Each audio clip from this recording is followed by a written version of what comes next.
What's up, you guys? Welcome to our podcast, Sin Filtro. I'm here with my co-host, Alexandra Rodriguez and Ariel Becerra, bringing you with the latest news, Sin Filtro. I'm really excited to bring more awareness to this topic, bro. Yeah, I'm excited to be able to educate people on this. In today's episode called Doble P, we'll be diving into the sensitive and pressing issue of immigration and ICE raids and their impact on our communities. Not only that, but as well as the history behind ICE, its controversy, discrimination towards certain races, political role, and more.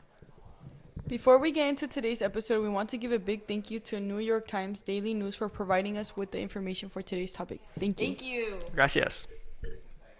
For those who don't know, ICE stands for Immigration and Custom Enforcement Agency. They enforce immigration and custom laws. They also conduct what is known to be ICE raids that involve arrest of suspect individuals for violating immigration laws. They are targeting the Latino population. More than 90% of the arrests are against Latinos. That's a lot. That's like a really big amount. 90%? That's only 10 away from 100. Yeah, it is really crazy. You know, I read off of NPR.org that earlier this month in October, federal officers shot a woman and also killed a man. And they claimed it being nothing major, which I think is horrible. I mean, why would you say something is not that major? And I also saw that Trump is claiming majority of these individuals being detained to be criminals when most of them aren't. I mean, Yeah, I'm pretty sure, he has no evidence to say that most of immigrants are criminals. As you know, most immigrants, I feel like they want to come for a better life, better life for the kids and all around, just to improve. 100%, and a better education. I mean, yeah. All this comes back to people wanting to speak up about their rights.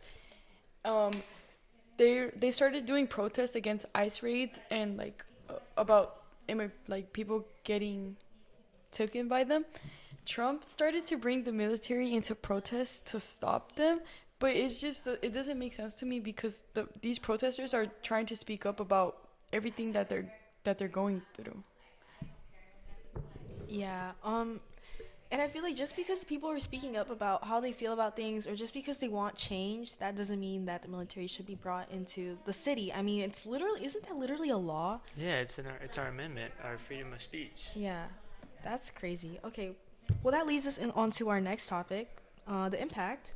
These aggressive and uncivilized raids causes fear amongst people, separation of families, and it disrupts communities. For example, because of the fear rising, people avoid going out or even taking their own children to school.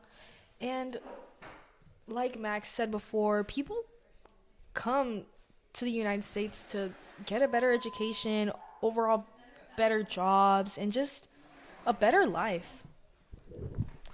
Yeah, I mean, it's I don't know, it's just kind of crazy that it's like people who are American citizens, they're scared to go out, They're scared even just to drive around, go places, or even go to school, take their kids to school, because they might get detained. To add on to this, I have witnessed this firsthand. My brother's in a soccer team, and he has a teammate, and his parents barely ever show up to his soccer games because they are scared that maybe one day there's going to be ICE waiting for them and they're just going to get detained. Yeah, that's really scary. I mean, even I'd get a little scared going out because it's never guaranteed that I'd make it home, regardless of how we look, Yeah, especially since the Supreme Justice they passed that they allowed ICE to racially profile people and detain them without questioning or anything like that. That's crazy. I mean, regardless if you're Latino, Asian, whatever race, this applies to everyone and anyone. And with that, we'll be introducing our guest speaker next up. Introducing our first guest speaker on Sin Filtro, Mr. Monroy! Hey! Okay, so Mr. Monroy, where are you from and when did you come over here? Well, first, thank you for inviting me. Appreciate you guys. I originally came from Mexico at the age of 14 years old. not by choice. My mom brought me in here, and it was their decision.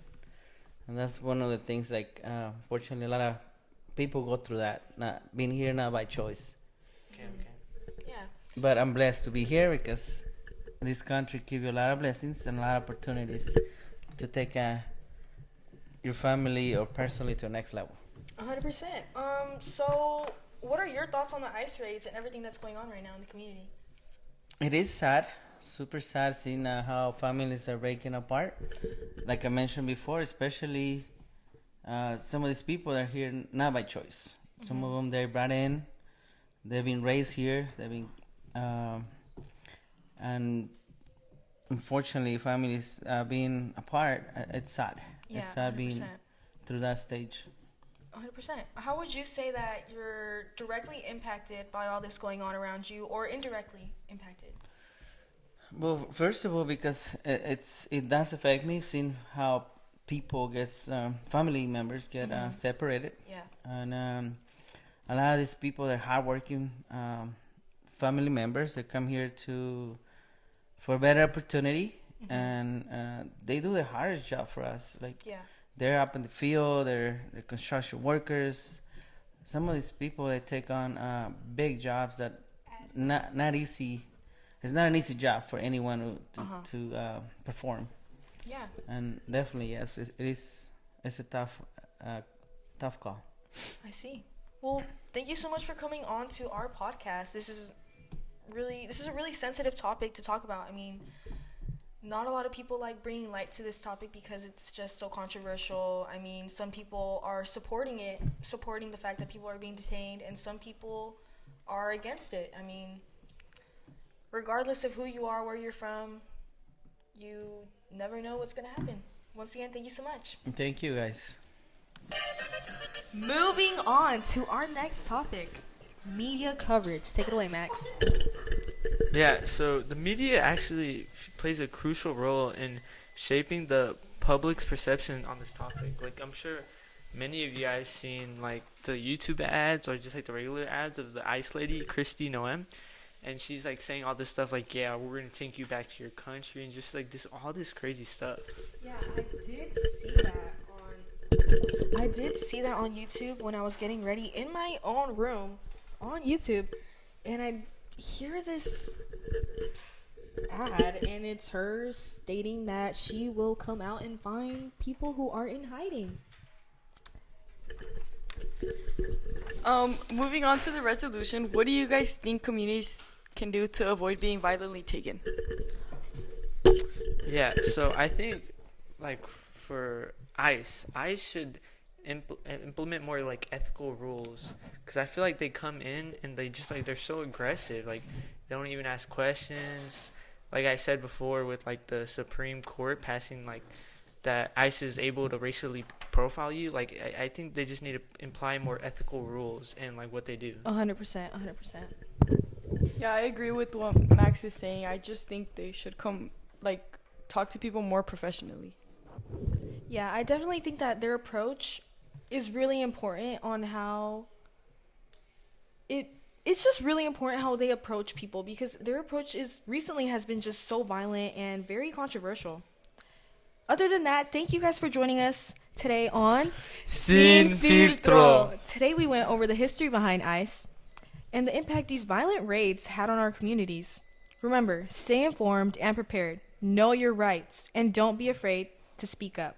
Thank you. Thank you. Gracias.